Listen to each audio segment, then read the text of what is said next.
Bakir bin Abdullah Al-Muzni meriwayatkan, beliau berkata, ada seorang tukang jagal yang menyukai anak perempuan tetangganya.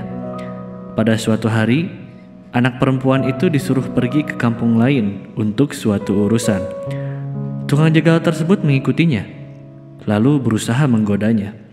Akan tetapi, anak perempuan itu berkata, "Jangan lakukan itu. Sesungguhnya rasa cintaku kepadamu melebihi cintamu kepadaku. Akan tetapi, aku takut kepada Allah." Tukang jagal itu berkata, "Engkau takut kepadanya, sementara aku tidak takut kepadanya." Maka ia pun kembali ke rumahnya dan bertaubat. Di tengah perjalanan, ia hampir pingsan karena haus. Lalu ia bertemu dengan seorang utusan Bani Israel. Utusan ini bertanya kepadanya, "Ada apa denganmu?" Tukang jagal tersebut menjawab, "Aku sangat haus." Utusan itu berkata, "Mari kita berdoa kepada Allah. Semoga Dia menaungi kita dengan awan hingga kita sampai ke dalam desa itu." Tukang jagal itu menjawab, "Aku tidak pernah beramal. Bagaimana mungkin aku akan berdoa?" Utusan itu berkata, "Jika demikian, aku yang akan berdoa dan engkau yang mengaminkan."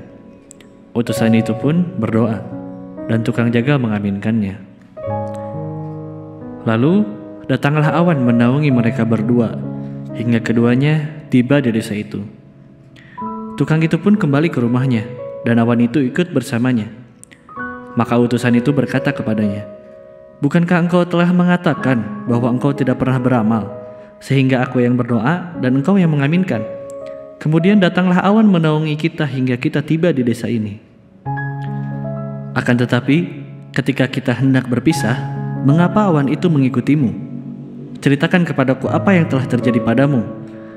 Tukang jagal itu pun menceritakan kisahnya. Lalu utusan itu berkata, "Sesungguhnya orang yang bertobat kepada Allah berada pada suatu tempat yang tidak seorang pun dapat berada di tempat itu." Lihat Al-Hilyah 11-230 karangan Abu Nuaim, Kitab At-Tawabin halaman 75 karangan Ibnu Qudamah, Damul Hawa halaman 269 karangan Ibnu Al-Jauzi, dan Raudatul Mahibin halaman 450 karangan Ibnu Qayyim.